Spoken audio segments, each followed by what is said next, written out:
The performance bonus, frenzy. Sean Brady dazzled the crowd with a precise blend of wrestling and submission skills, snatching victory from a former champion many thought was untouchable.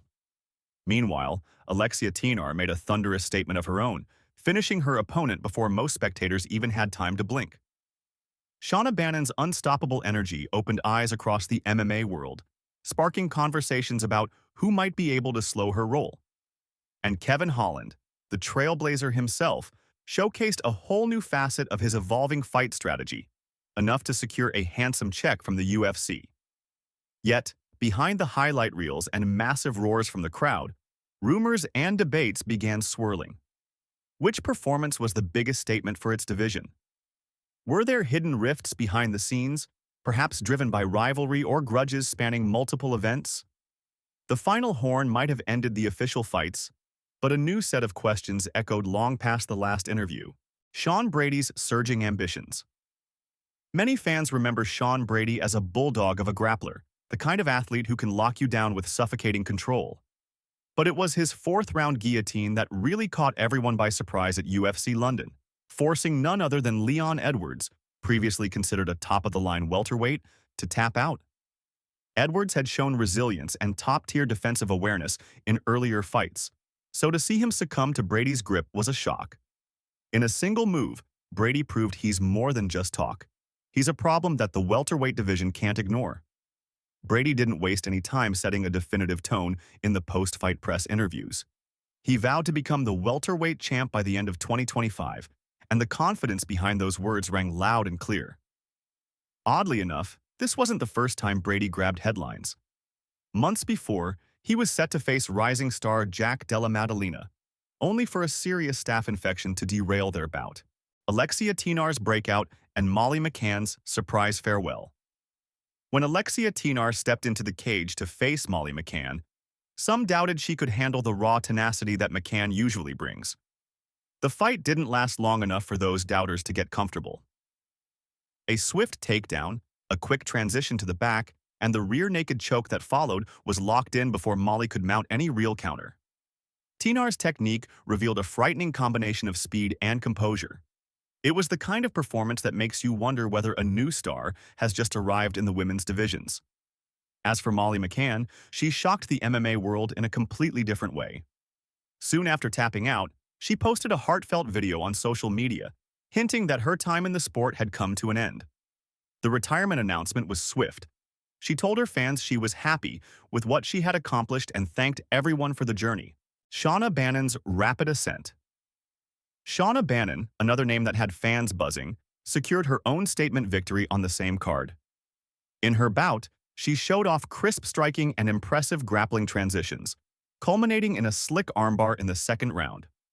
The speed and efficiency with which she locked in the submission had people comparing her to some of the most seasoned black belts in the sport. For a fighter who's still carving her path in the UFC, this was a massive step forward. What sets Bannon apart is her fearless mentality. She doesn't shy away from stand-up exchanges, but she's also unafraid to hunt for submissions when the opportunity arises. Some have argued that her competition thus far hasn't really tested her ground defense or her ability to withstand powerful strikers. But it's undeniable that she has a momentum that can't be ignored. Social media is teeming with excitement, with supporters calling for a quick turnaround fight so they can see more of her diverse skill set. Kevin Holland's welterweight strategy. Kevin Holland, often labeled as one of the most entertaining personalities in the UFC, turned heads again, this time with his unanimous decision win over Gunnar Nelson. Known for his outspoken persona and willingness to fight just about anyone, Trailblazer has bounced between middleweight and welterweight, capturing the imagination of fans along the way. At UFC London, though, he seemed sharper and more measured, a departure from the sometimes chaotic style that marked his earlier bouts. Holland's post-fight remarks about balancing his wallet with his health offered a rare glimpse into a fighter who openly admits that finances guide some of his career choices. He noted that at 185 pounds, he feels free to jump into fights more frequently, but at 170 pounds, he needs more time to cut weight safely and recover. The trade-off is that welterweight might offer a clearer shot at top-ranked opponents, which in turn could mean bigger paydays and more significant opportunities to climb the ladder. Light heavyweight shifts, Carlos Ulberg and the champions. In the light heavyweight realm, one of the biggest stunners at UFC London was Carlos Ulberg's unanimous decision win over Jan Blachowicz. Jan had gone toe-to-toe with the likes of Magomed Ankalaev and Israel Adesanya, earning respect as a difficult puzzle to solve in the cage. So when Ulberg outmaneuvered him for 3 rounds, it sent a clear message. The 205-pound division is on the brink of another significant shakeup. Ankalaev, currently holding the belt, wasted little time stirring the pot. He lobbed a provocative comment about Ulberg possibly facing fake ninja, Jiri Prochazka next, fueling speculation that a triple threat scenario might emerge among Ulberg, Prochazka, and Ankalaev himself. Jiri, never one to shy away from a challenge, fired back on social media with his usual flair. He questioned whether Ankalaev or someone from his camp was responsible for the trash talk. That brief exchange alone lit up discussion boards, with fans debating who might hold the real advantage if Ulberg were to clash with either champion or former champion. Heated debates, and the old versus new while fresh faces dominate the spotlight at present. The welterweight conversation also looped back around to Dricus du Plessis and Khamzat Chimaev, thanks in part to Colby Covington and Tim Welch weighing in with bold predictions.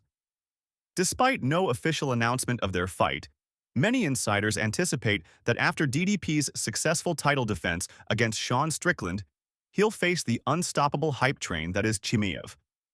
Covington, ever the controversial figure, believes du Plessis has the upper hand if the bout extends beyond 2 rounds, referencing Chimaev's questionable gas tank in the Gilbert Burns fight.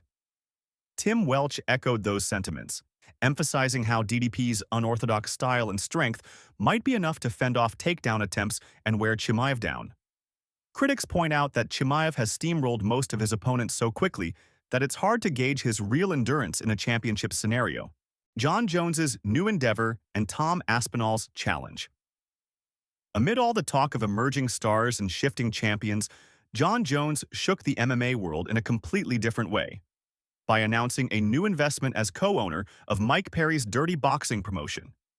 Jones has done it all in the UFC, so perhaps it's no surprise he's expanding his horizons, now backing a venture that merges elements of MMA and traditional boxing with an anything-goes sense of spectacle. To make the launch even more buzzworthy, Yoel Romero appeared in a bout at the event and achieved a TKO win, defying expectations at 47 years old and facing down a much taller, younger opponent. Watching Romero break the limitations of age only amplified the hype around the entire promotion. But if fans thought Jones would be able to celebrate this new chapter without controversy, they were mistaken. At UFC London, the camera panned to heavyweight contender Tom Aspinall, who flashed a rubber duck in a playful attempt to mock Bones. The implication was clear. Aspinall thinks Jones is ducking a potential fight in the heavyweight division,